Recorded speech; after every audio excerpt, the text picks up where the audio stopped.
أنا ولا سؤال أنا فعلا كل سؤال هي كل صالح رابلي هي أصلا جيبوتي كيف ماذا اوكي هورت جيبوتي والله أنا كهلا ما أنا ماريتو هذا الوين نافتن وحلا قدودي كل هران كدودي جري لأن ماشي ضد كل شيء أنا كدودي جري بينه ترى ده ماشي قارتي وحلا هلا والله وي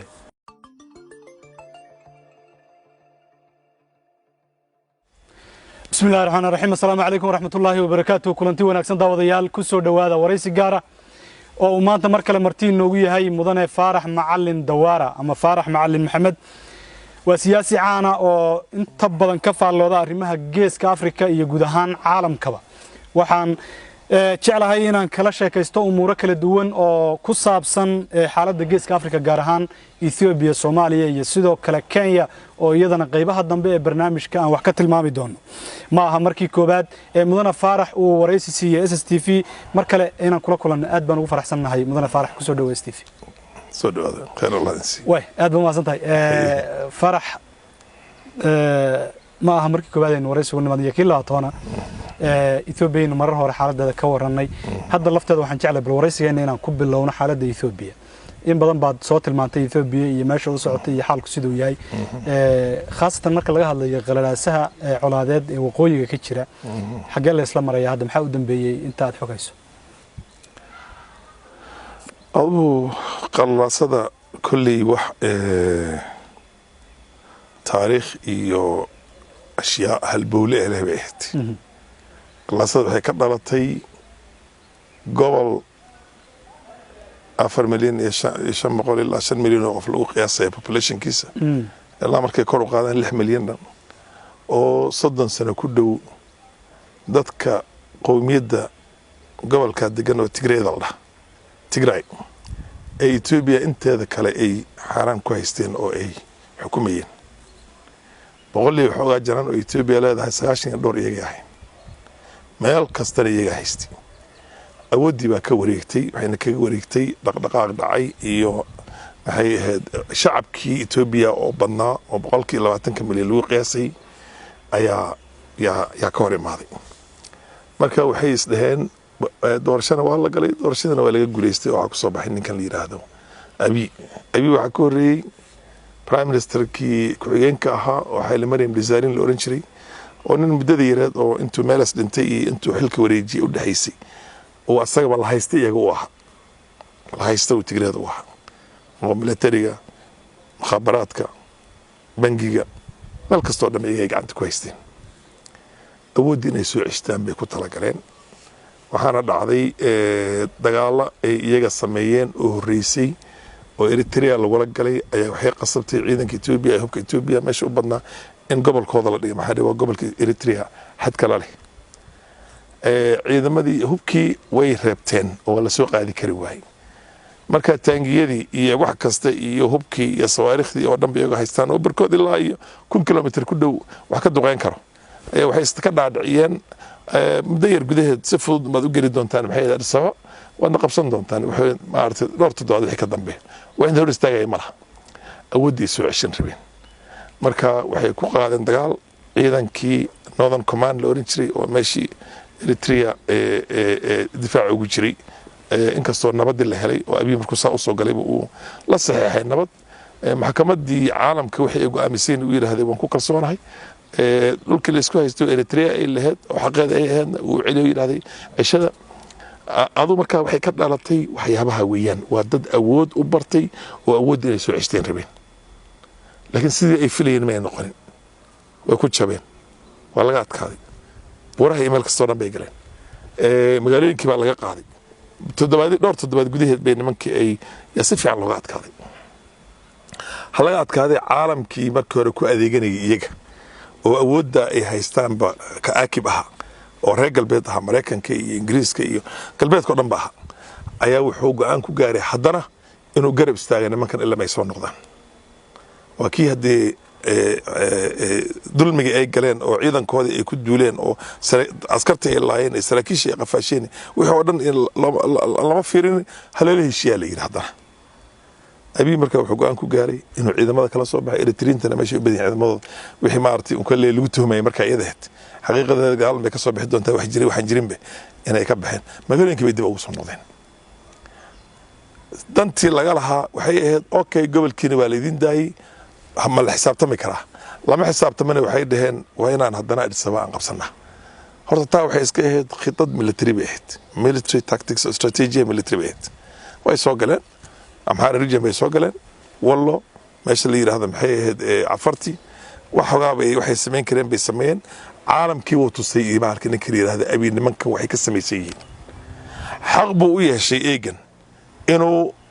midnimadii iyo qarannimadii Ethiopia iyo territorial integrity dib u soo celiyo waa ku jabeen meel alla meesha galeen oo dhanba waa ku baabeen kuman baa kaga dhintay wax ilaahay intuu haystaan male shacabkoodana way baabiyeen iyagana ciidan ahaan way u baabeen raggii madaxda oo garanaysa oo dhanba dad yar baa ka nool inta yaroo hadda hadhayna haday markay ku soo dilaan haddana way sii baabaayeen 112 milyan iyo 5 milyan oo intay ku soo duulaan haddana la iska celinaa halka shay ay ka midaysiin qowmiyadaha Ethiopia oo dhanna waxa weeyaan Tigray inay mar dambe ku soo noqonin nimankii TPLF ka Tigray ma oran karo TPLF inay mar dambe xukunka Ethiopia ku soo noqonin oo dhibkay dadku u geynayeen ay markale soo celin marka tan iyada waa very simple ninka ku xisaabtamay inay TPLF ay arsoo imaanayso marka hore riyay ahayd way Tigray oo dhaso TPLF markaas waa nasib xuma shacabkooda meesha u batay ayagii baa xoog ku haystaa xoog iyo xeelad iyo cabsi iyo waxay ku sameeyeen way haystaan oo shaki kuma jiro waxyaabaha uga soo baxay ciidamada uga soo saaray waxa kamid ah dhibka iyagii inuu asaga wuxuu islahaa shacabkii Tigray yaad badbaadinaysaa laakiin markuu arkay shacabkii oo TPLF uga dhow kuwii u imaadeen iyaga ay badbaadiyaan ayuu yiraahdo waayahay ka gobolkiina qabsada way gobolkooda way qabsadeen haddana meesha xabadu ka dhacayso gobolkoodii maaha waa gobolka Axmaarada gudihiisa waliba Gondar baa kiiloomitir kooban loo jira sida ugu sheegayaan Faraxow adiguna marar kala duwan waxaad ku celcelisay Tigray waa jabeen soo meeshaas kama cadda in hore Ethiopia ma baa jirtay Soomaalidu ay tiraahdo Ethiopia jabkeeda waa qarsataa baa leeyahay soo hadda in sidii ay muuqato adiguna jabka Ethiopia aad qarinayso Tigrayna markaasi hadayba Gondar ay kiiloomitir dhowr kiiloomitir u jiraan soo ma noqonayso in Ethiopia cagaha dhiiqa u galiyeen horta Gondar waxa weeyaan waa gobol sida Gojaam oo kale waa si Somali state waxa ay ka soo galeen waa meelo yar yar meelaha yar kana waa meelo markii hore qalalaasa ka jiray horta Ethiopia taariikh bay leedahay taariikhda ay leedahay waxa weeyaan intay integrada imaanin amxaaranimo la dhahaa ayaa wadanka soo maamuli jiray sida integrada ay u maamuleysay si iyadana marna ka sii xun marna lamid bay u maamuli jireen cadaawada marka iyaga lagu beeray waxyaabaha ay ka faa'iideysteen TPLF waxay ahayd naca loo qabay markii hore amxaarada qowmiyadii ku dhex jiray qowmiyada ku dhex jira oo waxa ka mid ah niman la dhahaa agaw aad fara badan oo ay ka bedeleen magacihii ka bedeleen luqadoodii ka bedeleen wax kasta oo nimanka amxaarada niman Oromo fara badan oo asalkooda Oromo ayagan la amxaariyay baa jira amaarnayste niman kiminta la dhahaa jira كمنت أو كوش تجهم تجو صومالي ذي ما أرتي اللغة ده يسكون بذي ويان ويان السلسلة مذي يالي هرتا عراد دي جودها كجرتي أو أمارة ريجون كجرتي وقوي ذي أمحار ذي كو فارس إن يجي هين كوا دارت كه نبكي كوا هين قوي ذي كل حن ولا يا هرتا أنت بدنا هذا حياة أركيسون هين وحصلك كوا هي وذي فهمت السما أو كل هذا قال ما هي ويجينا نحوه دي بتاجرته تقرأ كلمة وليها أنا ماشي بيكوتشلان أمهاردنا wax badan oo in la xalliyo u baahan oo inay afkaartooda hore iyo noloshooda hore ay u dhaqan jireen Tigreeda hadii la xalliyo oo la daaweeyay to amhaar cusub hadana lama ogolaan karo nin ogolaan karo ilaahay intii ma jirto marka horta colaado fara badan baa isku dhex jira laakiin mid ka qaada dadka taariikhda akhristay mar kastaba waxyaabaha ku soo baxaya waxaa dagaalami jiray the Persian Empire Byzantium iyo Romans ka dagaalamay way iska cadaatay inay saddexdaba jabi doonaan mid buu jabiyay si isku wadwadeen laakiin marka dambe way iska baabeen way fahantay sooma quwada kalaa soo baxay marka horta Ethiopia amxaara waxay wadatay markii horena way baaba'aysaa oo jabkii hore waxa uga sii daran kan hadda ay ku dhex jiraan oo iyaga Tigray oo iyadan la mid iyaga ah oo waxay isku haysteen ay ahayd annaga xukumeena dadkan annaga Semitic annaga Orthodox Ethiopian Christians kuwan kale oo dhanba waa less humans waa dad naga hooseysa nasabadaanada ay u haysteen maadaama ay tii u haysteen dad naga hooseeya inay tahay horta maanta waxay u caddaan doontaa nin hooseeya ma jiri doono dadka inay hooseeyaan lagu tilmaamahay oo dadka xukunka hadda haysto dadkii diin iyo islaamnimo iyo waxyaabo ceenkaasoo kale intii loo faquuqa lagu baabiinayay ilaa waqti dhow hadda aan fogeen Ethiopian Muslims lama dhihi jirin Muslims in Ethiopia yani dadku imaada safar oo aan haysan jinsiga kaamil sida kuwa kale oo kale yaa loo haysan jiray way wada dhamaatay calanka Ethiopia crosska maartay crosska macatabka soo macatabka ku sawiran jiray libax macatabka gacanta ku hayso hadda ma jirto waa laga qaaday wixii oo dhanba marka horta wixii hore ma dhici doonto oo wixii dulmi iyo quuleystanimo iyo ku soo mamay oo dhan boqolaal sano ha jirtay way soo afjarmatay way soo afjarmatay kuwa ugu dambeeyo taas ka faa'iiday Tigrayda kamid amxaarada way ka horeysay waa jabeen laakiin hadda maanta ku sheegay وصل نقدر نتكلم TPLF way jabtay Tigray iyo Axmaar iyo Abi xulufadiisu midna ma salaabanayso ma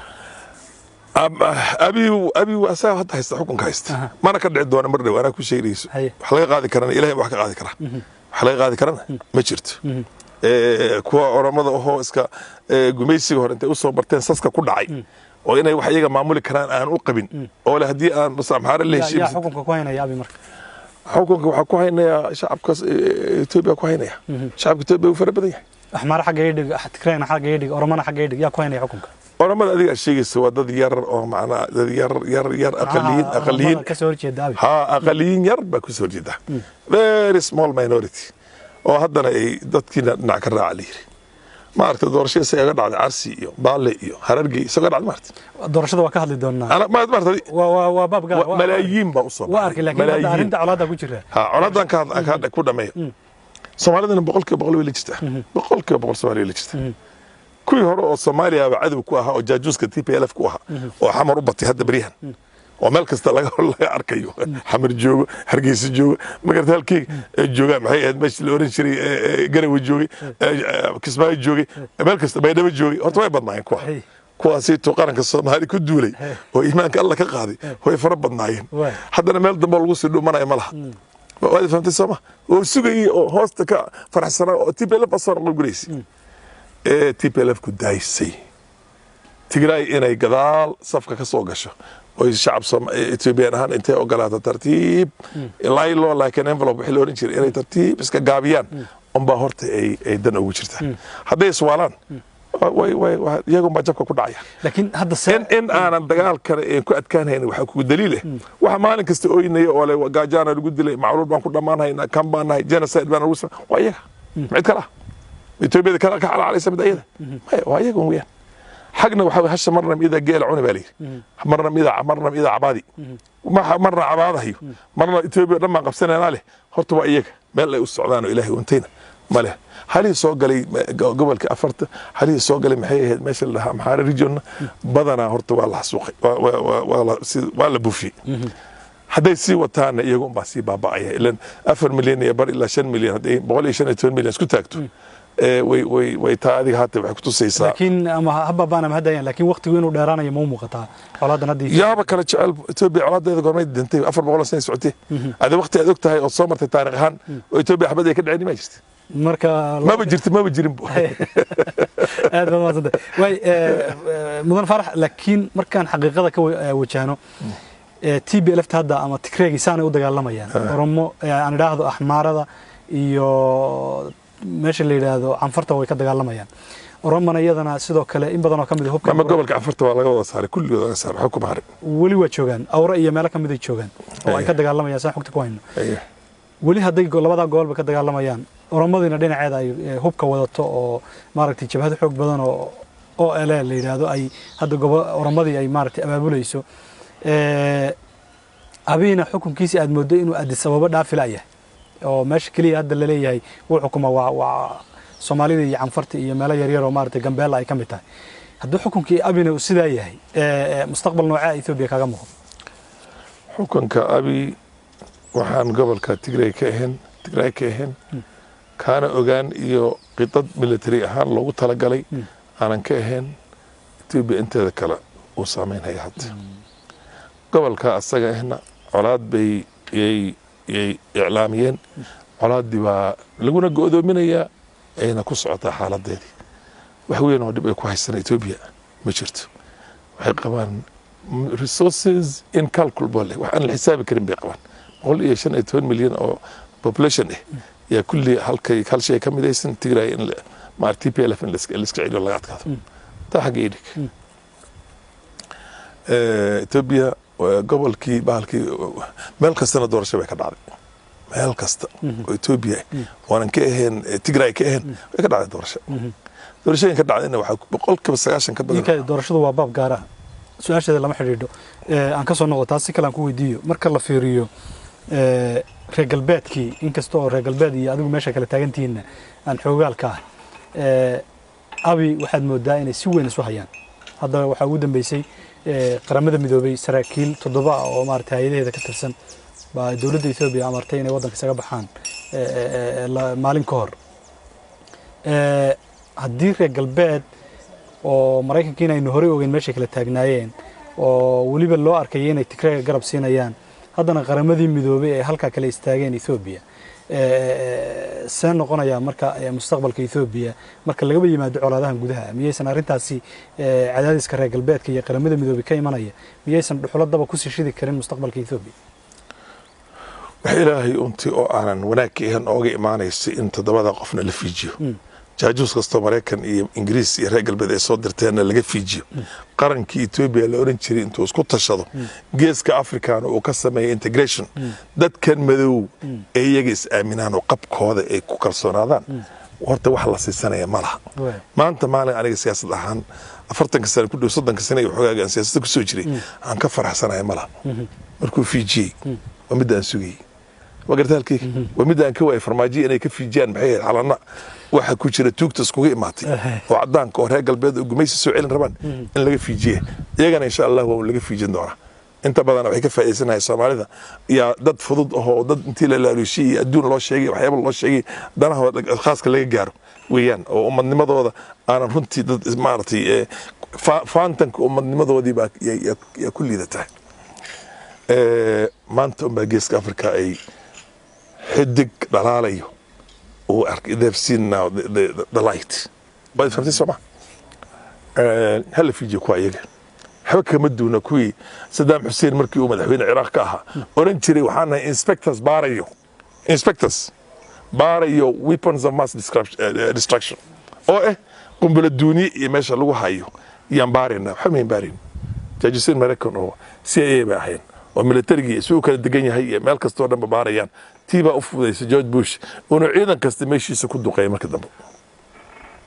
wadi fahamtay Soma kuwii kuwa la mid ah meesha ku jiraan wax kale meesha ku jiraan malaha inuu iska ceyriyo kala fiijiyo dhaqaalaha waxay goosanayaan goostaan meesha dhan lagu kala tago khayraadka iyo dhaqaale Afrika haysataa wixii uu ka qaado iyo halay yar intuu fariis suul ku qabto iyo ku soo tuura wali ku adoonsada reer galbeed mogti TPLF waxay u ahayd quwadda ay ku adeegtaan sida Israa'iil ugu adeegtaan carabta dhexdeeda way Afrika uga adeeganayeen waa lagu xoroobay Mareykan qoriga qiiqiisa waa la Israa'iil halka ma qaadi karaan waddanku isku tashan xisaar ha saaraan sanctions ha saaraan waxay doonaan ha saaraan maxay soo saaraan madahab bay soo saaraan iyo shidaal bay soo saaraan iyo gas kulli Ethiopia iyo Soomaaliya iyo maxay Kenya ku jira way fahamtay Soomaa wax ilaahay intuu cid ay ku gulaalayaan mise ay ku gumaysanayaan ma jirto maanta xoroobay Ethiopia wuxuu xoreeyay ninka la yiraahdo Dr. Abiy ragal bad baa la waayay kan baa la waayay aad ma santahay caqdada markaad ka qabto adigu maxay ahayd ogadaada sida Ilaahay ku dhaliyay oo ku faantameenin iyo taaralisa aad ma santahay mudan farax way arinta doorashada aanu nimaadno dhowr jeer horena waa ka dhawaajisay arinta doorashada Ethiopia 2 bilood ka hor bay doorashadu ka dhacday gobollo kamid ah ama gobollada waaweyn intooda badan Oromada iyo Axmaarada iyo meelo kale oo Ethiopia kamid ah doorashadaas xisbiga talada haya ee BB ayaa boqolkiiba 95 la sheegay inuu ku guuleystay deegaanka Soomaalida iyo deegaano kale oo hareeridu ka mid tahay ayaa iyadana 30kii hadda bisha aynu soo dhaafnay oo 2 maalmood ka hor ay ka dhaceen doorashadu ka dhacday deegaanka Soomaalida hal xisbiga ku tartay ayaa doorashada ka galay waana BB oo xisbiga talada haya Ethiopia dhaqanka looga yaqaanay weligeed waxay ahayd ama TPLF soo xukunto ama boqortooyo ka horeysay iyo maaragtay ha soo xukumaan ragii dhaxda ku jiray waxa la yaqaanay Ethiopia doorasho ka dhacday la yiraahdo kadibna maaragtay xisbigii talada hayay la yiraahdo waa guuleystay maxay isbedelay Ethiopia marka dhinaca doorashada la yiraahdo wax weyn baa iska bedelay muxuu yahay waxa iska bedelay horta waa taariikhda Ethiopia ogaata way dadna way lahayn dalka dadna waa la lahaa way dadka la lahaa hadda xukunka haysta meel fog baa ka raadin dadkii la lahaa oo amxaar iyo Tigray lahayd yaa hadda xukunka haysta Oromo laakiin maskaxdu waa axmaar ikaadi hadii wali maskaxda amxaar maxay u nacabtay abiyad ku naga aqlabiyay beeran awood wadanka yaa haysta marka abi laga yeesana ku sheegay lama qaybsanayo wadanka sax haysta yani dhiiso oo haysta wadanka sax gacanta ku haysta way fahamsama maadaama ay colaado badan jirto xigmado badan baa iska jirta oo dhowr meelood col kuma qaadi kartid hal mar ay kuma qaadi kartid fahamsama kuwa asal raac oo amxaarada oo iyagana dariiq khaas kale iyo Tigreeda isku marxabad kuma ridi karo wala dagaalami karo laakiin mid kasta maalinkiisu leeyahay Tigreeda hadda laga soo faraxal inta badana oo wax yar ma harin amxaaradana way dirbada way intii bay bilaabeen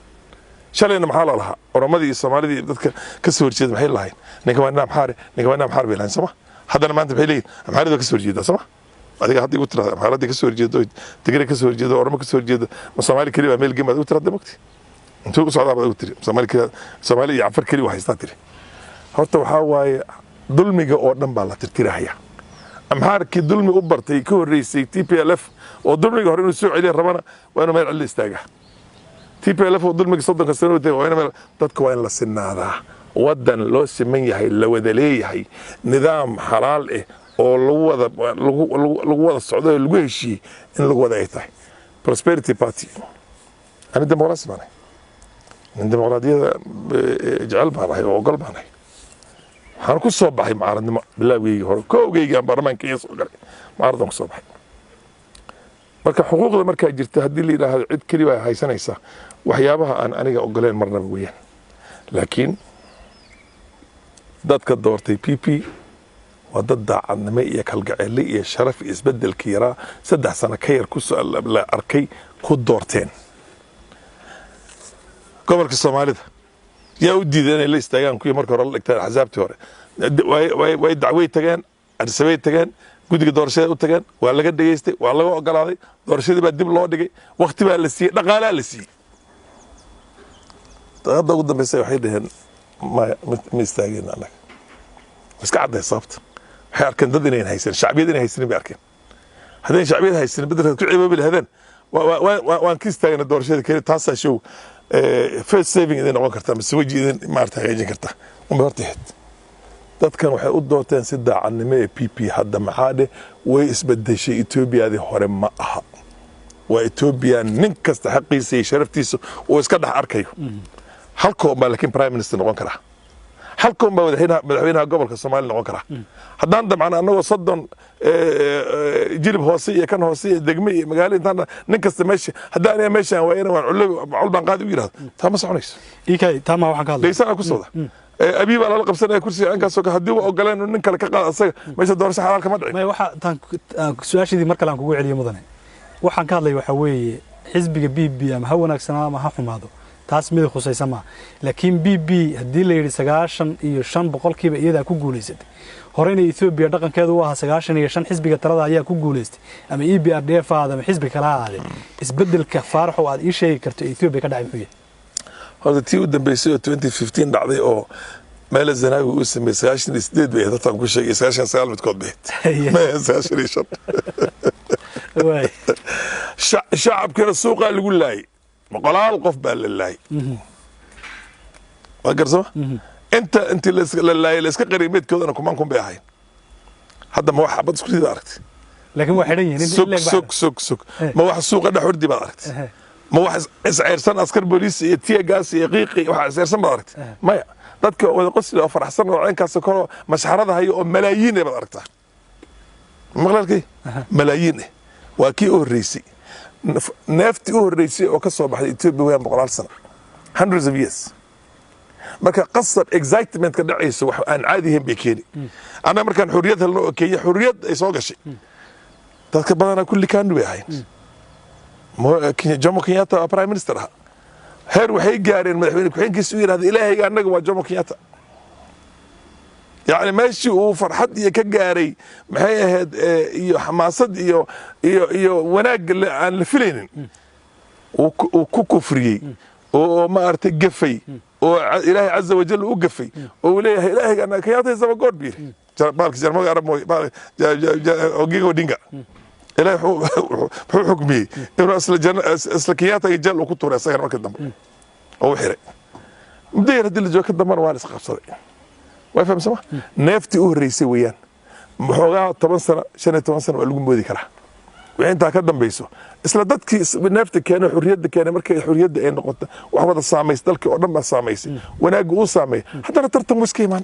way deegaanka Soomaalida si gaar ah ugu nimaadno doorashada ka dhacday halka xisbiga talada haya kaliya ku tartamay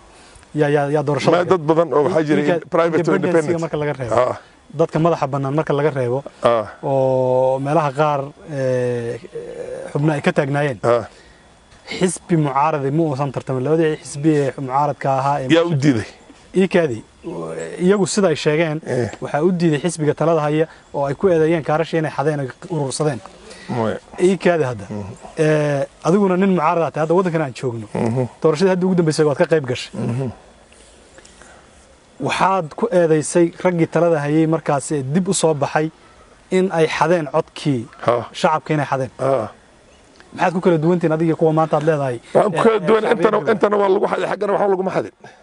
mareykanka ka dhacday waa la kala adkaaday ma la xaday ma la xaday halka la tartamay halka laba tartamay tartankii hore waa la sidii ma la diiday xisbiga mucaaradka Ethiopia iyaga ka baxay iyaga diiday istaagaan fiiri لكن فيري هلكن عودك لما حد يصير لكن هلكا waxaa la sheegay codkii la xaday selo xadi ya inta gormay la xadi ma bay gelin kaararkii codaynta in la qaatay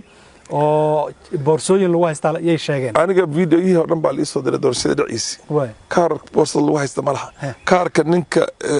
baalka maxay election officialka oo meesha jooga ayaa dihi meeshaas waa ka kaarkaygi kanaan u ridi rabaa hebel waa kan kulli way list garaysan waa laga qaaday waa la gooyni marka uu saxiixayo ku saxiixayo nin kasta oo taagan xisbi kasta oo taagan wakiil baa meesha jooga sanduuq baa lagu wada ridaya sanduuq marka la dhameeyo ay dhamaato hadana waa ka sanduuq ma aragtaan marka hore oo la furay waxa waa la furi waa la dabagadin wax baa ku jira maya wax miyaa ku jira fiiriya waa plastic waa transparent waxa kuma jiro haye hadda waan xirnay ma aragtaan waan xirnay kaale fiiriya baalka lagu xiray oo maxay ahayd sealska lagu xiray dhag qorta nambarahooda waa la qoray sanduuqi sidii loo wado oo nin kasta ugu ridahay baa leeyahay hadana waan xisaabeena eegan saah loo firisto waa la furi waa lagu daadin koow laba ceenk sidii lagu sameeyay isana ku sheey sidii يا لو سمي حسابتك marka polling station kan wixii ka soo baxay wal garan polling station kastana waxa ku jooga qof ajante meel kastaba qof ajant ba ku jooga laakiin iyagu waxay leeyihiin halkaas lama aanan gaarin kaarashi hore baa loo qaatay ma hadda kaarashi waxa haya ninka official ka haya kaarasha official ka haya laakiin official ma jira leeyahay meesha madaxafiisyadeedii baa kaarashi loo dhigay sida ayuu ku doodayaan way kaarka laba kaar baa horta jiraan mid waa kii adiga haysto electors kaarka oo lagu soo jeebka ku wadato oo markaad imaatooda ridi rabto codka aad soo bixin oo dihi waa kan keyga oo laga fiirinayo inaad diiwaan garsan tahay marka laga fiiro laga diiwaan garsan tahay intii laga qaado marka lagu siinkii kale oo dhiyaad rabta hebel baan rab inta lagu dhaxridi wadi fahamsan ma horta doorashada darrad bay dhamaatay soddonkii bay dhamaatay waxyaabo fara badan oo anaga aan ogeyn haday jirto oo naga qarsoon way soo bixi doontaa sida hadda aniga ii muuqata haday tahayna oo ay tahay markii ay ogaadeen shacbiyadii in lagala wareegay iyo mucaaradka ay banaanka iskastaan waan ka baxnay doorashada ay dheen haday dhiraan kaarar ma haysano midna electors kaarka ma haysano waa kan 10 kun oo qof ma haystaan hebel ma haystaan say u codeyn karaan waxba hal soo wax la istusay ma jiro markay tageen adisabo ay ka doodeen oo ay dacwoodeen waa laga ogolaaday saasa dib loogu dhigay waana laga ogolaaday laakiin waxba lama bedelin baa leeyahay 3 bilood baa dib looga dhigay 3 bilood iyo dib loo dhigay horta aniga war baan kuu sheegay aniga adiga intaan ka joognaa aniga siyaabaha waxyaabaha ka socda meesha hore la socodsiiya manaya kiisoo lama oran karo hal dhinac warkii baad marka adigu aad la dhacsatay horta runtan run bay tegi beentan been bay tegi haggaadhana waa la ogaan doonaa masaan aniga aaminsanahay ma sidii dhabta oo jirto dhabta ilaahay bay gadaal bayna ka imaan doontaa ilan daraad markii wax la kala qaaday midda aniga aaminsanahay shacbiyaddii markii shacabkii weynaa laga kasbaday shacabkan la hadlaa ani safaar mihi dadkii aad garanay hadda waan laf badan ka hadlaysa waan laf ninka garab kama hadlayo mucaarad qodhan ma ka hadlaya qaay kalaam baan ku sheegay marka gobolka Soomaalida leeyahay waan laf baa horta xisbiga ugu weynaa mucaarad ah sama waan laf iyo fab labadaas xisbiga weyn laakiin waan laf iyo faarax dhowr sano horteed 2018 wixii ka horreysay waxay kala ahayn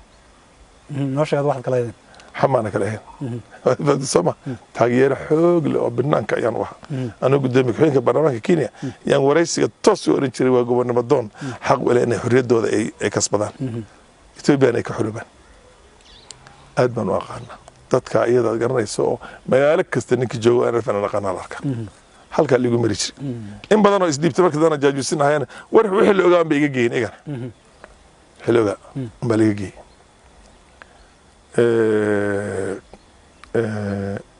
hadda mase mar dambo inay kasban doonaan shacabka mar kastaba markuu xisbi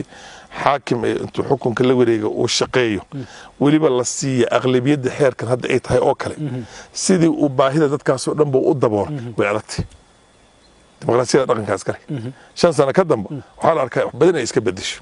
oo dad badan oo maanta la jira PP ay xisbi kala raacaan ayagoo ka xisaabtamayaan wax qabadka markaa jiro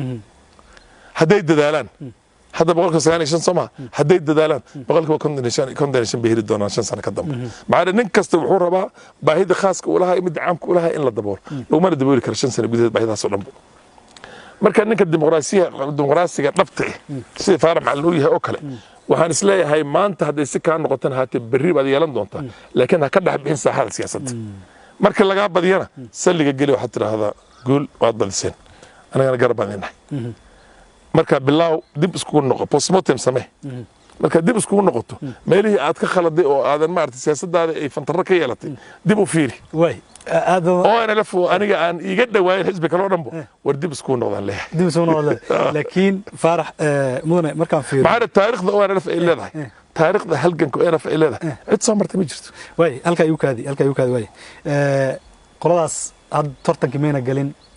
xisbi kaliya tartankii galay xisbigaasina waa soo baxay intiisii badnayd inkastoo cid la tartantay oo saas ayna jirin adigana horey waxaan u sheegay ama adiguba aad sheegtay inaad tidhi codkayga waa la xaday oo waa miyayna taas dimuqraadiyad ahayn oo adiga laftaada aan lagaa kasbanin shacbiyaddii ulahayd bariye maaragtay gaarisa waxay sidaa tahay qori intaan qaata duurka ma aanay aadin waxay sidaa tahay intaan inta ka tegay caasimada kale kama qaylin aniga 1998 baa laga shubtay liisana ku sheegay 2013 waa laga shubtay 2017 waa laga shubtay laakiin hadda kuwa laga shubtay waxaad leedahay waa shacabka laga qaaday sug midda iska cadeed iska arkay iska cadeed si Odinga Raila Odinga looga shubtay ana lagu shubtay marka aan laga shubanayay waan galay tartankii oo intaan galay meeshii u dambeysay baan la galay ayaga meeshii u dambeeyay galaan marka ma laga shubtaan aragna iga haddii doorashada oo la gelin baan banaanka ka istaago oo dhan aniga waa laga shuban doonaa waan ka baxay ishada gal tartanka gal dadkaada soo wad way codka ridaan ha loo diido ha la fiijiyo ha laga shubto kii yiraahdo faarax macallin bedelka faarax macallin loogu dhufan lahaa ha loogu dhufto maxay aadan baradu caalim musliin kale halkay anaga taasaan la qabsatay marka cadayn caynkaas oo kale ma hayaan maba ingelin tartankii tartanka intay ka daba tageen loo ogolaaday muddo lagu kordhiyey dhaqaale la siiyey oo guddiga doorashooyinka dhaqaale siiyey way ka xadartamo inay dhahaan daqiiqada u dambeysay waan ka baxnay maba aan tartamayn se wax laga shuban shubashada waxaa la kala shubtaa markii la tartamo aad baad mahadsantahay waay waan soo gabagabaynaynaa arrintaas dadka qaar waxay kugu eedeeyaan in isbeddelka Ethiopia markuu dhacay ee abi uu yimid kadibna deegaanka Soomaalida Mustafa yimid adigu waa tagtay Ethiopia sanooyin badan kadib baa tagtay markaas iyada markii ugu horeysay aad sababtay waxaa lagu eedeeyaa markaa tagtay Faarax wuxuu dhil dhaqaale la galay Abi Ahmed iyo Mustafa Maxamed Umar waxa uu hadda siyaasadooda sida baan ugu taageerayaan waa arintaas maxaad kaga jawaabi lahayd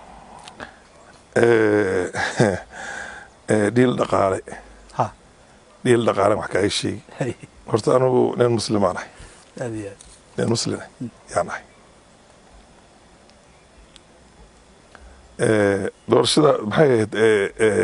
salaadna waan soo tukanay tukalna wayna sugaysaa 60 iyo dhowrna waan jiraa dhil dhaqaale aan dadkan la geli lahaa baan ku sheegi yaa bixiya dhaqaale dhil dhaqaale waxaa bixin jirtay TPLF oo dad nool oo adii ilmaadeerta aan ku sheeg hebel iyo aniga ilmaadeertii isku meel baan iyaan isku nasab sheeganay inta ay soo direen liirata $10 milyan naga qaado afkaada uu naga qabsay waa TPLF $10 bilyan inaga yeelaan ku yiri Abdillahi Jalb ku jira uu ka soo bixi doona markuu ka soo baxay runta sheegi doona ay fahamsama waxa aakhiridiisa weyn oo asaga iyadan uu ka fikra inta jeer oo inta la soo hadlay liina wax kasta aan ku haynay nigada oo iri wax ilaahi unti oo anaan u baahanay male oo wadanka aan xor u noqday wax kale ma jiro dhil dhaqaale waxa dhamaan ila kala mooy arab mooy Kenyan oo dhan ba og adiga aad ogti anoo maarad keligi gobolka Northern Province ilaahi wajiga ilaahi aan ku dhaartay beeraan oo dhan ma baloriyanka in dawladda ay leedahay Nairobi oo la qaybinay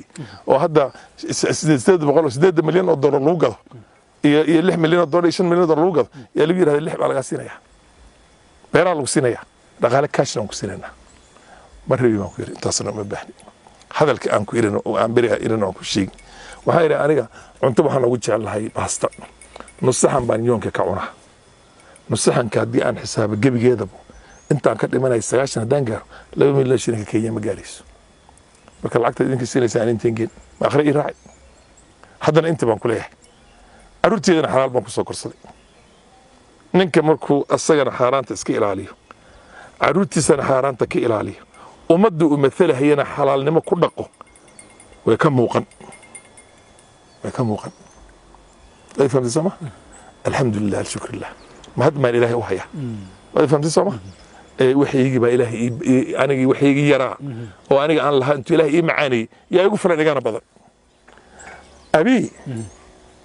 koob shaay waa la arkaa anoo dad la hadleen inaan meelihiisa aan ku cab waa la arkaa wax intaa ka badan hataa hotel iga bixi ma dhihin hataa hotel ee liili la dhah yaan degay markaan sabab tagay anigoo danihiisa iyo danaha Ethiopia u tagay Mustafa yaaba la arkaa inaan maxay ahayd intaa ka badan aan aniga aan maarta aan ka qabo maxaa dheh ma degi karin magaalada waa la cabsanayay oo dadkii Abdillahi la shaqeynay TPLF inay igu dishaa laga yaabay madaxtooyada la idajiyay marka hotel iga ma bixin way fahamsama madaxtooyada cunto waa la igu keenay wali mar dambe gabdhaha cidda ayaa waxay dheen ma cunto meel kale laga hagaajiyo anaga ma aaminayna dadkii hore meelaha ka dhow TPLF cuntada waxa laga keeni jiray gabdhaha soo sameeyay gabdha maxay ahayd Mustafa walaalihii iyo gabar Marwo la yiraahdo oo aniga beel hoosaan isku nahay ma gartay halkii oo aqoonyahan oo qiimo gal oo la yaqaan yaa cuntada inta isu hagaajiyo u keeni jirtay meesha iyo gabdhihii kale ay u keeni jireen way fahamsama intaasaan ka qabaa Mustafa Ajar degeysana ku sheeg meel aan aniga xoolo u doonto dhaqaale u doonto malaha maxaa dhig ma santay waa ka jawaab mar rabo dhaqaale mar fiiri lixdan markaa jirto meel lagu joogo ilaahay laakiin way dhawada meesha lagu joogo waa fahamtay Soomaa walaalow taariikhda hay dadka xoolaha bixiyaan ku sheegi Kenya waa wadan fasaad waa laga bixiyaa lacagta Kenya lacag bixisaa Imaaraadka lacag bixisaa Imaaraadka inta qof soo dirtay dadka ugu waaweyn wadanka Kenya ii soo diray kaale naga qaado waxa doonto uu yiraahdo aniga aan $1 milyan $2 milyan ka dalaalay walaalow ogolaaw maxaa lagu bariyaa afkaada oo naga qabso oo Soomaaliya iyo waxaan anaga aan haysto leedahay Imaaraadka Soomaaliya baabiinaysa inta kale naga jooji baan ka diiday ilaahay baa iga sarreeya wejiga ilaahay baan ku dhaartay ma gartaa halkii dad weliba aan Soomaali ahayn oo Kenyaan yaa la soo diray yaqaysa imaaraadka bixiya lacag Ethiopia hore bixin jirtay lacag Kenya ayaa bixin jirtay mooy dadka la shaqaysan jiray lacag bixin jiray waad fahamtay Soomaa dadka lacagta bixiya waa dadkaasi كواي كان العقد بهن معك شرو أفر $5,000 $6,000 كو قادنا سوي يوم كو شقينا يا الله العقد بهن ما قدر ما فرماجو إنك هتجلس هذا فرماجو ما قدر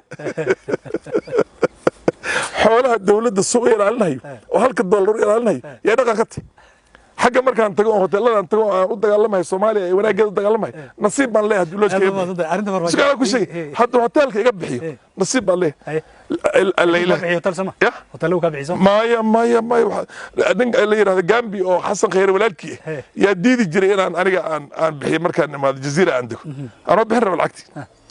مرة كانوا عند جنامال اللي هذا بارادايس كواي أنا جايب كي بحنشري أنا العقلان كنا نقضي مجالات يا مرمر محي هاد أن عرورتي مارتي كيري جرين ولا له ضد ما لها كشقية أو برايفت سيكتور كشقية فرمجال عقب كقاتل لو ماذا لكن وحكي له لو وعو من ضمننا أن كبحوا إثيوبيا كي ماذا وحن إثيوبيا أنت تقصد قبل يا هذا عبدي لي لكن وحكي له ذنوجين أنا هرت إن بيزنس منها ولي إن بيزنس منها markan siyaasadda galahay in Soomaali oo iga dhaqaala roona wadankan Kenya ma bajin haduu jirin halkoon in baa la sheegi jiraa shirkadda weyn la yiraahdo kali ya dhaqaala marka lacag la yiraahdo kaash iga markan siyaasadda galahay 1992 waa la garan operation lifeline Sudan ninka 250 gaaray u kreysnad oo Sudan cuntada geynayo raashinka u gaday oo meel kasta u dirahay oo UN ko dhan bahaystay buu faarax macalinaha ma garata halkii 27 anoo jiro yaan ahaa secretary general Kenya Transport Association transportka Kenya dhan baan secretary general lahaa فهم سما مركز هرت بيزنس باك جراوند وان قبها عاديات وسمع ما قرد سمع ما قرد ما رب بركود هذا حاجرت $1 مليون لو على كلا سيستم هو دول إيه وكينيا جود هذي وأنا أقول كله عيرين لا بقول كنت أكون بانكو جدا شرني 1989 ما أنت محل كلا سيستم برجع واحد $1 مليون أنا بعلو جدا جري أنكو جدا جرني ما أنت $1 مليون على كلا سيستم سمعت فهم مركز أديك تهينين ككافتو ما وحي حارانتو أو نبي إلهي وحكسين جد كل درج حلال وأنا أسوي أنت عبدي لي يتيب الفقم كاين عبدي لي أديك 6 ساعة ما هو ده حيردين مرة الله بتجر ما لا بتجر 16 مرة أنا سوجو يقولون ترى صالي مرة عبد النور بالس لك أرسان جوي أرسان جوي واقع سويت تيجي أرسان تيجي إثيوبيان كاي يا عبد من الله هذا ما وحيدهن ما لازم أنت ماضي وأنا لفت مركا دحوق بندت ما لازم باك وحكيري نبكي يقولون وحيقولها يا فارح معلم حدي wax badan buu marka hore iga calaalay oo yiri dawladda Kenya iga qabato كباك وحير أنا أسكت قبل لها بير هدي أنا عن أود ولا هي أنا أسكت قبل لها بير معارض بيجي هاي بير أنا وريد إنه هي قدامي جاي برا كان نقضي بير أنا وريد إنه كل سوق صباح بير هاي لا هذا البير هاي لا بيلا هلا هاي لا حلوة الحزب أنا هدي أفارح أنا ما هكون سوق هذا ودي ما لوك كرتي أنا ما تكون شيء ريسو بلا بكوير معلي رننك بين على هاي نندنتي نمان جوجين مثل نفك يو مرقش ده بلا بكوير نجيب بلا يا كوير هدي أفارح أنت كلا قبل بقبصته حزب ما لوك كرتي هاي لا ودي إنه نحجر عرنتي مركي دمبي وقدامي فين كأنه نقضي برماك يجري ننكر الرباء إنه نكلا نحجره أيجي أنا جي وأنا لف أنا حنكيري وحيدا كل حاجة كان دولة واوين دولة واوين وقوتها أصل أولها إثيوبيا سيدان هذا أي تاي يعني كل حاجة كان إنجليزكي تلياني أو مرقب صدي تركي أو كوري ما قلت لك مريكان قوتها هذا لابد النعم محي كذا ماشي محل سكوا هيستا decolonization أيانتي بيسوع الزمان through the parliament أنا قلت له وأن كلا شيء كست حيل مريم دزالم ملس اللو جالي لو متيام كير ملس حيل مريم دزالم ما الله شيء كست ولا هو شيء كستن وهذا كل شيء ولي مركب حجانوها مسكينها نعيش كفيني غير منك حقيقة تاريخين بيري فرحنا حق وقت تاني هو صحان بعوض هذا برجع سا أنتو حكت هلي يقول صوها اللي أسوي جوجا دردبا عبديلي salaadiintii odayaashoo dhan baan ku hayaa buu yidhi boorsa waxaan ku hayaa suuriya oo adiga ma aragtay oo suuriye wax alla waxaa rabta kaalmaana diyaar baan ku dhahay ilaahay baa iga saray wejiga ilaahay baan ku dhaartay waxaad waraysanaysaa gurey nin la oran jiray oo reer saaq ahaa oo maxay ahayd wasiir ahaa warayso cabdi fataaxna la dhaho abahalkii ahaa maxay ahayd abasgulna ahaan jeclahay oo jadwaaq ahaa oo hadda safiir soomaaliya looga dhigay warayso axmed shide intii la isqaadee la isdhigay inaan tago waxaa la damcay dirdhabo mase jigjiga tago diyaarad bax kasta ma tegayey baan ku yidhi waxaan ku wada hadleyna aniga oona laf miihi qoriqaadka aan samaynayna waxaa weeyaan mid quwado kale ay ku xiran yihiin kondishanada ugu dambeeyana waa idiin sheegi sida horta annaga ay arrintaanada ku kala istaagtay warkii baa inta laga helay niman ogaadeen reer Kenya ayaa ka war helay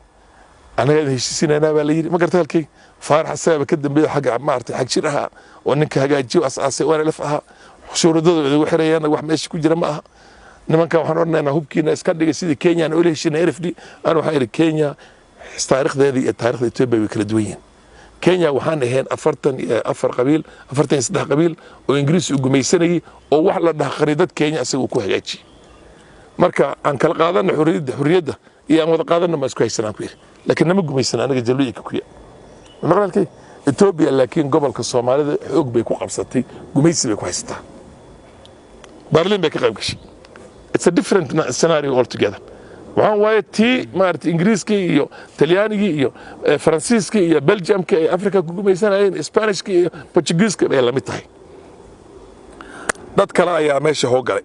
waa mid aniga markaa ka hor imaadaan ku iri ha gelina haddaad gelaysaana si xalaalnimo u gala oo quwadaha saytu damaana qaadi doona fiir anaa ku sheegi marka anigoo kale intaan dhex tagaan anaa heshiisiin maxaan ahani mana damaana qaadi kara heshiiska marka laba qole ay heshiinayaan heshiiska kan ka baxa waxaa la rabaa quwad ka weyn labadaba oo kan heshiiska ka baxa madaxa ka tumi karto waa inay meesha ku jirtaa marka waa inaad keenta quwadaha waaweyn adduunka maraykanka maxay ingiriiska dadka taariikhda ku lahaa talyaaniga wax qatar kali baan ku soo daray bariga aniga qatarna ayaga ha u isticmaalaan maxay qatar iyo Ethiopia isku xumaa bariga markii Aljazeera Fahd Yassin kada arkayso oo intuu galay dadkii ka shaqeeyay baan kamid ahaa inuu galay gudaha oo waraysi la soo sameeyay waana laf anoo Kenyaan gudoomiye ku-xigeenka baarlamaanka Kenya marka horta wax ku sheegay taariikhda way iska caddahay waana la qori doonaa aad u maasan tahay waaya taariikhda waan fahmay waan ka gudbinaa guud ahaan xaaladda Ethiopia Soomaaliya aanu imanayna Soomaaliya Faarax Cabdiilay markii dambe waa kii la dagaalamay malaayiin dollar soo diray gaarsu soo diray ma gartay halkii dhowr iyo 10 milyan oo dollar baa laba doorasho ani sabteed kale loo soo diray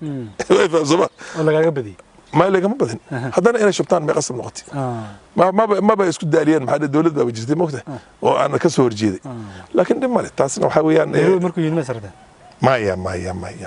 أنا عبد الله وليان ما أنا وذا فريسان تلفون أنا كل جوجان أرسل جوج وليه كاري إيماو وزيري سوي صدري وزيرها فدلال كجوجان أصيح حكومي أصوغ قبل كجوج بريء وكلا أنتوا نروي مقرصة ما يام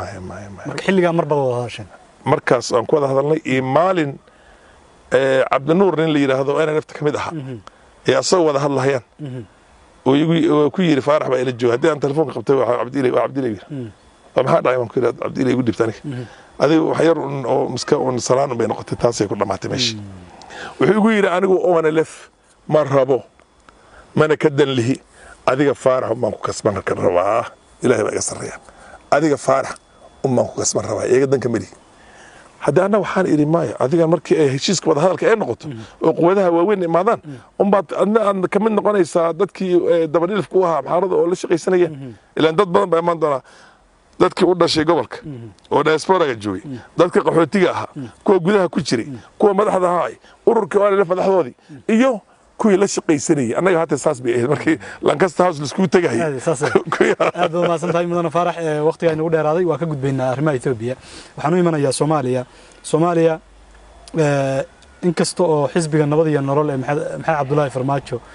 aad u sabood garayso sida lagu og yahay haddana maalmahan doorasho wadan ku jira iyadoo doorashadii socoto aqalkii sare qaybo kamid ah la doortay waxa soo baxay muran aad u weyn oo ka dhaxeeya ra'iisul wasaaraha iyo maaragtay madaxweynihii murankaasi waxa uu ka dhashay gabadh Soomaaliyeed oo sargaalada oo ciidanka nisa ka tirsaneed oo la waayay hay'adda nisana ay sheegtay inay shabaab gacan gashay gabadhaasi oo la dilay inkastoo warbixinta nisa aysan ku kalsoonaanin ra'iisul wasaaraha iyo tiimkiisu sidaad u aragtaa adiga hadda xaaladda Soomaaliya ay ku jirto iyo murankan ama khilaafkan ka dhaxeeya labada mas'uul ee dalka ugu sarreeya labada mas'uul ninna qarannimo qiimaha ay leedahay sharafta ay leedahay qadarinta ay leedahay xisaabtanka ay leedahay ma fahamsana nasiib xumay noqotay ninka soo saaray buu ahaa asagana dembigaas u leeyahay farmaajana markii uu Roble uu hawsha u dhiibahay inuu ka fiirsaday ahayd oo qof fahmayo dignity-ga statehood-ka iyada ay leedahay ee state craft sida loo maamulo inuu raadsaday ahayd nin aad iyo aad u hooseeyo aqoon ahaan maskax ahaan xisaabtan ahaan damiir ahaan ayuu soo waday dembigaasiituu ummadda Soomaaliya ku haysataa maxaad ku sababeynaysaa arrintaas de waxyaabaha uu sameeyay dhan baa iska caday in madaxweyne oo prime minister oo wadan idil madaxweyne ka yani executive powers haysto uu doorasho ku jirto madaxweynaha hata uu yahay nin asaga ka warsugayo wadanka intuu tagay macwiis iyo shaar iyo koofiyad u xirahayo nin asaga lamid ah la daraje nin maxay ahayd madaxweynihiisii asaga caanka shalay soo saaray oo isku xilfiga ahaayeen dawladii islaad banaanka haysto gabar baan war 2 milyan oo Soomaali waa dhimatay 30 sano soo dhaafna hadda ayar tartiib in loo fiiriyo la baaro oo la ogaado caanka qarankina at any cost you cannot destroy a whole nation war madaxweynaha la dilaa hoos intii loo dilo yaa lagu tuuraa god oo la yiraahdaa waxa uu soo galay niman caanka kuwii dilay baa ku korooyaa meedkiisi laakiin qaranka waa la badbaadiyaa shakhsiga uu imaan wada tagi hal shakhsi oo dawlad laan kamida u shaqeyso laantaana laan riskigeeda iska farbadan yahay inaad tiraahdo wad qaranka ilaaban u duminaya laakiin qof Soomaaliyeed oo la dilay oo lagu saxbaalay kiikaadi ma sooyay war 100 ha la dilo 500 ha lagu dilo meel laakiin qof la dilay mudane oo sargaal in cadaalad loo raadiyo miyaa qaran dumisa cadaaladda waxa nidaam lagu raadiyay leedahay nidaam lagu raadiyay leedahay prime minister baa tahay deputy prime ministers baa qabtaa wasiir baa jira oo maxay amniga permanent secretary baa jira intaas oo dhan baa leenka ku jira nidaam lagu raadiyay oo lagu daba kacay jirta midda dawlad baa isla tiin idinkii oo yaa isku mid ah jiraa'idkii inaad ka maamusho dawlad war kun haday dhimatana ma qaranka la dumin ana qaranka la dumin faado xilka laga qaadaba ma maxay tahay qaranka la dumin isha qaranka waxa lagu duminayaa markii meeshii ugu sareysay isqa qabsadaan markii khalad ka soo lama oran kara madaxweynaha iskale ninkan har cad baa lagu wareejiyay awoodda baarlamaanka hortiisii Maxamed Cabdullaahi Farmaajo uu ku wareejiyay awoodda doorashada iyo awoodda dalka miyaysan ahayn Farmaajo markii uu yiri ra'iisul wasaaruhu xilkii waxaan ka joojiyay ama ka hakiyay Faad Yaasiin oo tuhunkaasi uu soo galay in Farmaajo uu warqad u iftaa soo saaray waxba kama jiray markii aad transition period lagu jiro dawladnimada macnaheedu ay sheegayso transition period markii lagu jiro executive authority dadka haystaan cid cusubna ma magacaabi karto cidna xilka kama joojin karto xil cusubna ma beeri karto nidaamkii jireen baa lagu shaqeeyaa transition markii lagu jiro ninka waxaa loo dhiibay meesha bilooyin inuu doorashada u wado taliya ciidanna kama saari kara bahalka shaqada mid cusubna oo magacaabi karo dhigeysanaa ku sheegay nidaam cusub oo wareegto cusub oo ka baxsan sharciga jiray markaana ma soo saari karo waa system adduunka dhan buu ka shaqeeyaa adduunka dhan buu ku shaqeeyaa hadda annaga markaan doorashada gelino oo saa doorashada loo geli waxyaabo waxaa jirta waqtiga doorashada marka la gaaro 60 bari u dambaysa aan waxba laga sameyn karin laakiin waa inuu shakhsiga laazim uu fahmaa qiimaha iyo state craft waxa la dhahay state dawladnimo macnaheeda xamisaad bar jaamacad ma gelin jaamacada ma soo marin laakiin macnaheedu dawladnimo ku jiray askarinimadiisa ilaa ay meesha ugu dambayso dawladnimada waxa weeyaan inta badan khibrad weeyaan ma waxa academic oo professor man jaamacada ka hay waan ku qaatay meesha lagu dhigi kara maaha annaga hadda wax markii wadanka isbedel u dhacayo oo hadda Uhuru ma tagi doono وحير بش اللي حد مركان قالنا 6 months to the elections وعلى هجاجنا transitional authority تيم كي اسبدل ككيري لها يا او civil servants يبقى بديهين civil servants يبقى بديهين head of civil service director of intelligence director of military director of KRA niman kaasayto ayaa isku imaanay ayaga wadanka wadaan deep state kal wishey wata laakiin gabar baa la dilay way maqantay xanka kana shaqada ka joojiyay madaxweynaha baa caankan ugu yiri ma suuqi yaanyada lagu gaday dawladnimada oo kana uu soo tuuray hadalkan waa hadal soo tuuray awa wixii lagu aaminay hay awoodda markii lagu dhiibo waana laga qaadi karaa awoodda mid kasta oo lagu dhiibo laga qaadi karaa midda ugu culus in laga qaado midda shacabka ku dhiibtaan shacabkana doorasho ka qaadaya laakiin appointing authority ninkii madaxweynaha oo yiraahdo xilkaasan ku wareeji haddii aad wadi weyso waa laga wareejin mana samayn karo ninkii farmaajo ah cala adeeg bay u baahan tahay raganimay u baahan tahay inuu sameeyo markii uu ka qaado xilal muhiim ah farmaajo laftiisu mandate ma haysto sugana ku sheegay mandate waa haystaa maya kanna waa an appointed authority kanna waa an elected authority February mandate دقيقة aniga qabso dawladnimada macnaheeda aan ku sheegay taanadaba daris intaan la joogto aniga madaxweyne markuu la dhaariyo madaxweyne cusub uu xilka ka wareegaa maqlalkii prime minister markii prime minister cusub la dhaariyo xilka ka wareegi ma way dawladda dhan baa dhici laakiin daqiiqa tusaale ay soo qaadan mudane Kenya oo aan joogno adigu siyaasi Kenyaana tahay Kenya xilliga doorashada ku dhacday iyo Soomaaliya xilliga doorashada ku dhacay isku mid miya musamar taariikhda Kenya in sanad doorasho ayna dhicin oo mandate-kii cidla la iskaga sii fadhiyo waxay dhacday mid la rabay inay dhacdo oo constitution-ka ku qorneed constitution ku qorneed 8th of August inay dhici lahayd yaan samaynay end of maxay ahayd March meeqa bilood oo dhaxaysa waxay u dhaxaysay 4 bilood oo dhaxaysay 7 bilood oo dhaxaysay hadda soo anaga ma joogo xaq baan u leenahay sharciga in la yiraahdo 6 biloodna kor ha lagu celiyo 6 bilood kalena ha lagu celiyo madaxweynaha soo lama soo dooran madaxweyne ku-xigeenkiisa hadhe madaxweyne ku-xigeenka soo constitutional ma aha awood uu asaga u leeyahay qaas ma jirta madaxweynaha meesha uu diruu tagi awoodda intuu ka qaado nin kale u dhiibay laakiin xafiiska uu iska fadhiyaa tusaale iska yahay hadda waa iska tusaale Ruto ma awood baa haysta Ruto maanta Ruto ma awood baa haysta ma haysta anaa ku sheegi awooddiisa waxaa la wareegay Matiang'i hadda soo Matiang'i awoodda ma isticmaalo oo guddiga maxay ahayd guddiga golaha wasiiraha asaga soo hor ma jeegareen wuu ka qaadi karaa berri wuxuu dhihi karaa Eugene waa maal adii qabo bari dambe ku kale u dhihi karaa qabo oo wasiir asagana way fahamsan marka horta waa in la fahmo macnaha executive authority waa the presidency saddex jagaba ninka qaadi kara male ilaa ma ninka cusbaa uu imaado lagu wareejiyo midda ayada anaga markaan Kenya joogo aniga baarlamaanka markii doorashada ay dhacday oo lagu dhawaaqay ilaa speakerka deputy speakerka kale la dhaariyay mishaarku wii socday lacagteedu wii socday ilaa la dhaariyay doorashada loo kala kacay fagax baa la yiri ma jirto baarlamaan sooma baarlamaan ma jiro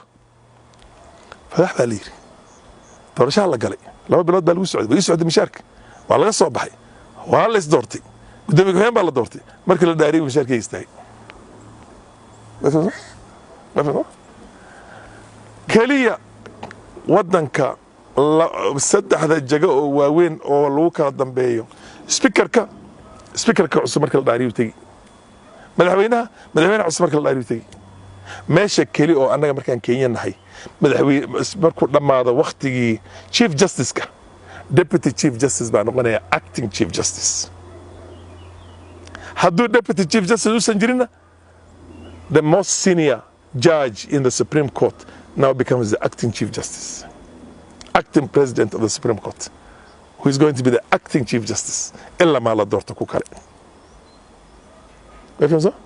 Maxamed Ibrahim baa hadda asaga u duqsan. Way fahamsan? Ila gabadhi waa kii dacwada lagu qabsaday. Marka waxaan ku sheegi nin ayar UN iyo labor laws iyo wax dhankaas oo kale sameeyay fiirsanayo oo Parklands meesha ani kulay ma arkin ayartus bixis gacanta ku wati ya inta la soo horday liiraad waxa tahay prime minister intuu ka gaagaagi dambiga yaale asaga ma laha kii u dhibay askari dambiga farmaajo askari isana ku sheegi kaasi just baa talir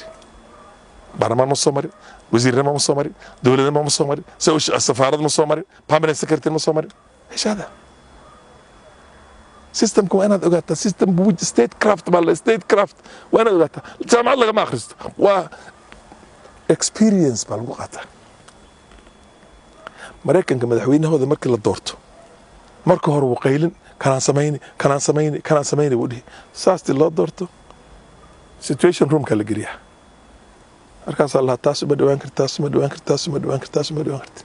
kuwan iyo kuwan baa kula talin taladoodaad qaadan ahlan wasahlan waxa adiga xor u leedahay waa waxyaabaha siita waliba meesha markay martay sida ay tahay ma jirto qaran baa jira qaranka wuu dhisan yahay taariikh buu leeyahay waa lagu ulcanka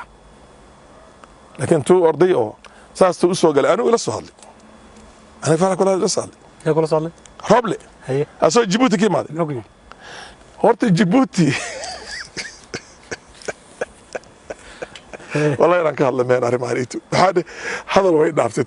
واحد لقى الضوء كل هرا أنك الضوء يجري لأن ماشى ضد كل شيء أنك الضوء يجري منه ترى ده ماشى يقارتي واحد لقى الله والله جيبوتي بتجي على مساركي اسمعنا مرجل لو أنك كبين شيء أسوي مدحوينه قرنك الصومالي نبكي أنا كوين قرن كي وكوي عينك تبارك اللي سمينا هو كل اللي يسوي لنا كينيا تواريخنا اللي هو كلمين برد حول الضوء ضد صوت دريب يروح حول دم ولا كينيا إيش من هذا dulinimo taasoo kale ma cidaasoo kale markaasay ahayd haye wuxuu ku dagaalamay farmaajo oo kaga hor imaaday isbaalkii uhuru wuxuu intuu yeeray musabixi wuxuu siiyey u soo dhaway heer madaxweyne ma gobol aniga geesiga baad heer madaxweyne u soo dhiibtay ha xiriirka waan ku jaray inkastoo xiriirka inuu jaray ana dil weydin lahaa waa safiirka la soo qaadi lahaa kan Kenyana waa la soo fijin lahaa limbogaas lagu jiri lahaa intaas sana way sukan ku dhamay markaas ma aan ku soo wadahay markaas Ismaaciil Margeel uu been ka sheegay intuu niman saraakiil uu diray been cad oo Remandera iyo aniga Kenyaanka ahaan oo baarlamaanka ku jiray Kenya ku soo jirnay ee ku jiray ee wax dhan baa war beenta inta wada iimaanka alla ka qaadi annaga wadan kale ahaan Kenya lahayn miyad been naga sheegay markaas la yiraahdo alla cali masaaro waa nin 30 sano ku dhow wadan xaraan ku haystay markaas la yiraahdo loo kacfo maaja inuu kaceeyay mar allaala markuu musabbiixii uu oga qaaday xiriirka u jaray Kenya iyo Soomaaliya because musabbiixii baa heer madaxweyne lagu sameeyay Ismaaciil Margeel markiiba uu yeeray heer madaxweyne soo dhaweey markaas inuu talaabo qaaday ninkii Maxamed Farmaajo Abdullahi Farmaajo ma qaadin wadulinimo taayada muu qaadin Soomaa haddana wuxuu diray prime minister kiisa ayaa u kacay meesha yiraahdo waxaan ka qayb geli maxay ahayd cali masaarkii اسماعيل مرجيل وهو كنياتا أنا مدحوينه إيه وحاسكوت يعني ماشي يا نيك اللي يراهدو رابلي أنا مرجيل حير كدي بحاجة هدي الجماعة اللي أصلا رابلي ويري وعمرك يقول إيش التلفون كذا هذا ما صار النبي المدحوين هذا وهذا في عمان كوي أنا ماشي حير كان نسوي إنه وهذا كان سيه هري وسب الله النار همنا أصيغ وحيوي يصدق دق بعزمات كوي ما نسى wixii baa dib dhacaya waxaan aaminsanahay dad meesha ka shaqeeya inay wixii ay boqmogoonayaan waxaan ku roblo waan xirtani roblo annaga waxa inaga rabna waa la garanay adiga waxa naga rabto oo noo soo daba ordaysa ma garan ma xiriirka caankaas annaga waxaan ka rabnaa waan ku yiri inaad chat-ka noo fasaxday inaan wadankiina aan geeyno inaad kiiska xagga jiray aad soo celiso oo ku saabsanaa shidaalka badda aad ka soo celiso maxkamadda inaad haddaad diyaar tahay aan ku dhahno farmaajo la dhigo doorashada garab baan ku noqonaynahay intaba waa lagala hadlay biir anoo jooga meesha Djibouti waana ka hor imaaday biir أنا فرماجة شغلي ديبتي doorashada عنك هذه هو ترتري لكن سر بدن بقى بحدي مدير كدبنا سوي ورديو معويس إياه إمامد إياه وحريو مدحوين هيك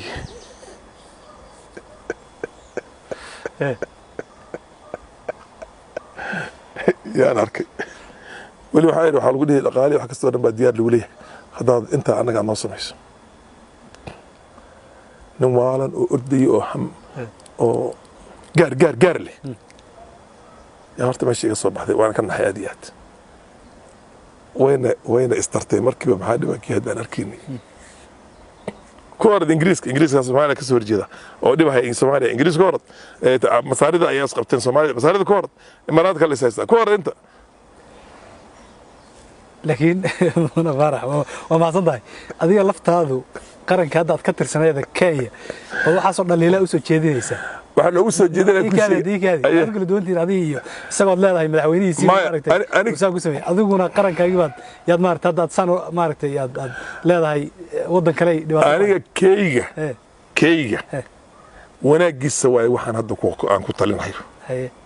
waxaan ku leeyahay Uhuru wixii la talinay hadda horta uu qaatay una fahmay hadda waxaan ku leeyahay yaana la isolate garaynin hadday Ethiopia iyo Soomaaliya Kenya ku heshiiyeen in the 60s in ay Soomaali burburkeeda ka shaqeeyaan isbedel baa dhacay hadda Ethiopia way ka waantooday Ethiopia dambe oo garab ku noqonay ma jirto inay Soomaaliya burburtana aan garab ku mihi war wadan lagu ma haysto oo gobolkeega Kenya ka mid yahay haddaad riixdo tira tagna hatta adaan kula qabsano adaan ka fiijisan meeshan leesana ku sheeg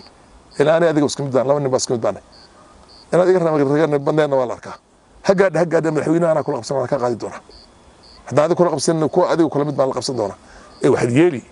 dhibkan aad Soomaali si taarayso George dan laguma jirto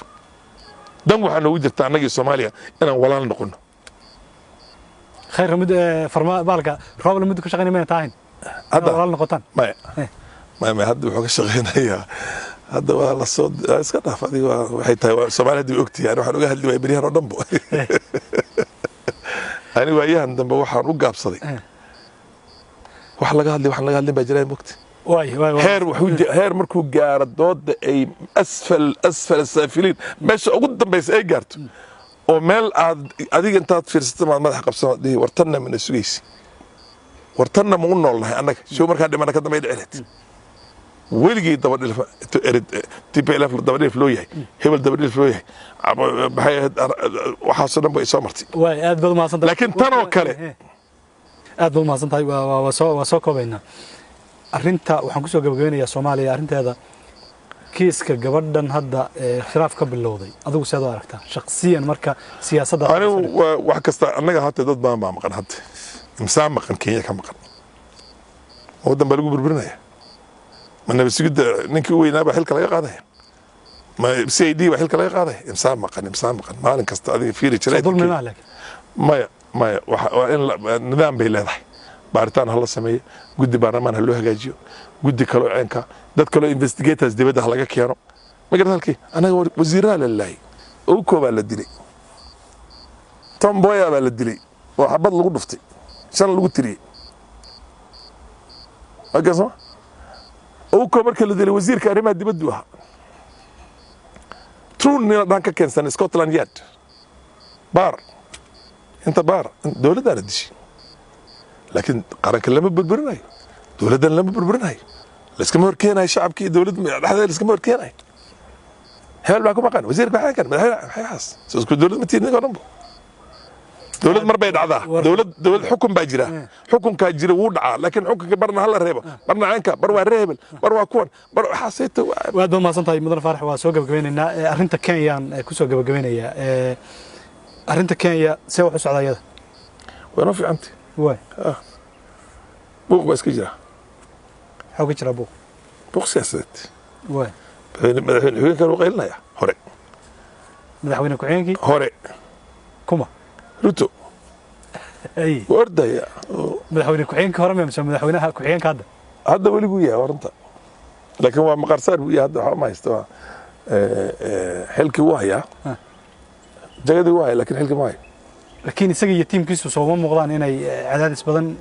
idinku hayaan idinkii iyo Uhuru hadda dhinaciina u soo jinjeeda horta siyaasadda there is no permanent enemy or a permanent friend in politics nin saaxiib joogtay ma jiro nin cadow joogtay ma jiro laakiin dan joogtaa jirta anaga hadda gobolkii waqooyi bari oo sii maanayna is aruursanayna iyo upper eastern kuwa la dhaho marsabit moyaale isiolo samburu turkana kulli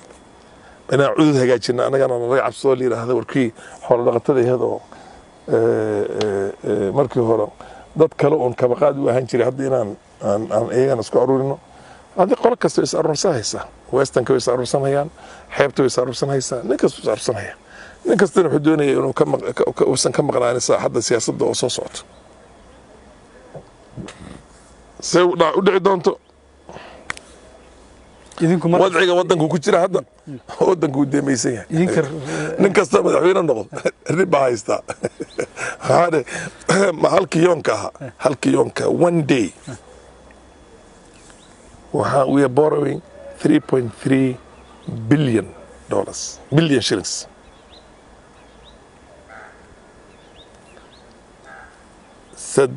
$33 milyan oo dollar yan maalin kasta hadda aan annaga aan amaanayna $33 milyan oo dollar yan every day arusanaya yan amaanayna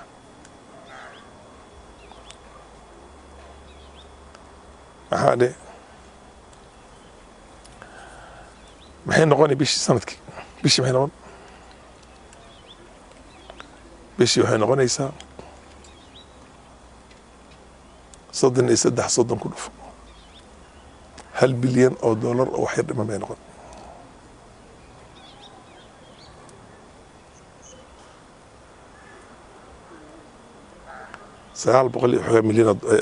milyan oo dollar bay noqon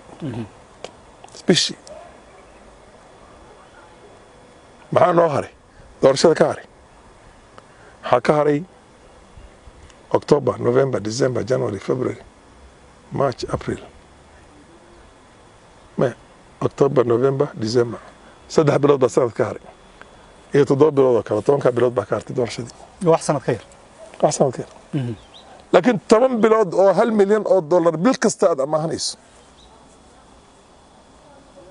arrinada oo GDP-ga anaga uu ka badan yahay deentaanadii oo $100 bilyan oo dollar ku dhow hadda aan deen aan ku jirno saa loo bixin doonaa waan u naxsanahay ninka madaxweyne ka noqon doona waddankan markii doorashada ay dhamaato way fahamsama recession baa la geli okay haddaad marka sawir bal ka siiso dadka Soomaaliyeed ee ku dhageysanaya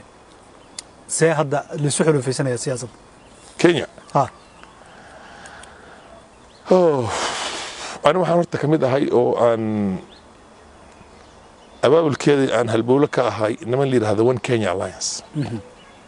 oo Kalonzo iyo Mudavadi Gideon Moi iyo Wetangula labada ugu cudud weynna waxa weeyaan Kalonzo iyo Mudavadi labada ninka isku keenay anigu ahaa oo ka shaqeeyay One Kenya Alliance inay hirgasho ee kan saddexaad oo Wetangula ahaa haddana markii dambe waxaan keenay yarkii madaxweyne hore u dhalay oo xisbi la dhahaa KANU mathalay Raila anagu nagu soo biiri doonaa laakiin markuu nagu soo biiro ma asagaan u deyn doonaa inuu noqdo madaxweynaha base kuwan kale midkood baan ka dhigi doonaa waa arrin aan weli go'aankeeda la gaarin intaa in la isku keeno ma ogaya ma laga adkaan karaa Ruto lagama adkaan karo Ruto lagama adkaan karo haddii aanan isku imaanin gebigoodaba intaa iyada Raila iyo Oka inta isku imaato weliba Uhuru uusan garab u noqonin oo maaragtay qoyskan Gema la dhaha oo buurta Mount Kenya iyagana ay xilfiga soo gelin سمعت marka anagu waxaan rajadaanadu waa midda inuu Kalonzo madaxweyne noqdo mise Mudavadi madaxweyne noqdo haddii ay meesha ugu dambeeyay gaartay oo Raila uu noqdo laakiin nimanka annagana ka dhex muuqano ma ogi idan say u noqon okay Ruto qowmiyado badan baa la socda la leeyahay Kukuyadu ay koow ka tahay ma jirta ardaas siyaasadda waddanka uu gurgur badan yahay aad bay u basishay Ruto lacag badan buu haystaa dhaqaale badan buu haystaa dad badan buu gacanta nin deeqsi uu gacanta ku kasbanaya ma wadi karaa ilaa doorashada laga gaarsiiyo hadda wax u wado waa calaamad su'aal weyn ma inta laga qaato baa laga tegi doonaa ma taariikhdii hore asaga iyo kukiyada u dhaxaysay miyay kukiyada ku xisaabtamay mise middan cusub oo 7 sano soo dhaafay 8 sano soo dhaafay waa mid idan meesha ku jirta marka dana seen noqoto aad iyo aad buu maasan tahay gabagabadii idinka xildhibaanadiina ama aan ilaahdo mas'uuliyiintiina waqooyi bari ama gobolka Soomaalida waqooyi Kenya ma ku midaysantiin arrinta siyaasadda mise hadda mar dhow waxa ka dhawaajisay inaad taxaaluf samaynaysaan ma ku midaysantiin arrinta siyaasadda in la isku imaado taxaaluf la sameeyo oo meel kooban laga soo jeedsado oo cududda la mideeyo waan midnimadeeda ma adkataa laakiin taxaalufku wuxuu noqon doonaa xisbi cusub oo anagoo dhan ba aan wada galno base wuxuu noqon doonaa anagoo asxaabtaanada kale ku kala jirno haddana aan taxaaluf samayno waa taasay ugu dhow weyn idinku aad qayb libax ku leediin inaad wada samaysataan qayb libax meel kasta qayb libax lagu haddana xisbiga ana hogaamiye ku-xigeenka aniga kuwa kalena dad baa meel sarsare kaga jira inkastoo wax hadda hogaamiye ku-xigeen ay yar yihiin waa wax haddi doodeeda the jury is out waxa doodeeda way maqan tahay way dadkii go'aanka ka gaari lahaa weli lisma gaarin waa inay horta waxaan ay weji badan bay yeelan doontaa wax badan oo hadda badboodahayo yaa iska dhabaqi doona wax badan oo hadda aan aad u cusleenna cudud badan buu yeelan doona laakiin mar kastaba danta ummadda waqooyi aad iyo aad buu maasantahay su-aasha ugu dambaysa adi iyo mudane aadan barre xagee hawshiinu maraysaa ma ka heshiisaan arrimaha siyaasadda maamaani waa saaxiib baan naga heshiinay xagga siyaasadda maya laba nin ba siyaasadda kama midoobi karno haddaa ka midoodana waan arki doonaa sida ku midooda cabdiile iyo aadan bare ducaale iyo cabdiile laka waa walaalkay aadan waxaa walaalkay iga yar weeyaan oo ixtiraam iyo wanaag iyo walaalnimo noo dhexayso wax badan uu iska bedelay baryahan xaarkay maan liita asagoo leh Soomaaliya faragelinta ka dayso Soomaaliya ma Kenya ka dayso faragelinta luqadeedii Faarax Cali lagu haystay iyo haddana asagu soo biiray haddii markii darajo laga baxay yaa la arkay mise waxay ahayd wax ma artu qarsanay markii hore mar kasta waan soo dhaweynayna waa ma ogtahay nin kasta oo xil soo qabtay waa in la ixtiraam weyn baan u hayaa marka wali siyaasadda waa ku kala fogtiin ما أمو بتاجنين بعد مالو تاجين وجرتها مالينا لما إنه آدم برستاجي دون هذا حتى حاجة تاجنته أنا دابا كتاجني دابا كتاجنته أوكي مركا هذا النمو مش كيستوى مركا دونا مركا جارس وتقول شيء كذي أنت مالكستو ما جارس ضد كلام بس يقول أنا هذا ما سوق ليه ما أنا كتاجنا صار في ليه فرح أنا كم تاجنا ويسكا واحد ما يجرأهم كل يوم معناه سماها هنا ما عد ما ينكني دونا ماشى عد تعرف كلا عد دونا تعرفين بدل بعد عدونا لكن الآذان وقتك تي ما آذان وتين ما بتاجنا آذان كم تاجنا ماشى كل سنة أنا ورك كوهايو آذان كم تاجنا آذان كم يستاهل جارس جارس كم يستاهل ده بهذا الوجه آذان إلى ما إنه مال لبك يستاهل دونا هدوك يستاهل نارك دونا بس لا هي مركز ده واد آذان وحوي عندك دولة كنول كي مش دين دولة جرين آذان الصيحات ويقعنا دولة المبوي دولة دين جل المبوي لكن حزبين هذا ماركتي أود بدل صوب بحيبه كم ديان روتو ها لكن ده أود دولد معها حزب دولد معها لكن أنا هاتي مركان رايلا أنا وده سعني أود وطن قدام حزب إنك هيسمع شعب كيرا عصرين لكن دولد ما نهيسن أوكي دولد ما نرجو بوبي أوكي داب مركا محد كرتينيسا داب كرسي أنا هورن أوسو جري أنا هجاجي إلى كسكو مركا دم لي وان كيستاي ماشى بس بدل بعد عدونا والسيستم وكون نقول parliamentary system doorashada markay soo dhamaatay referendum baa dhici doona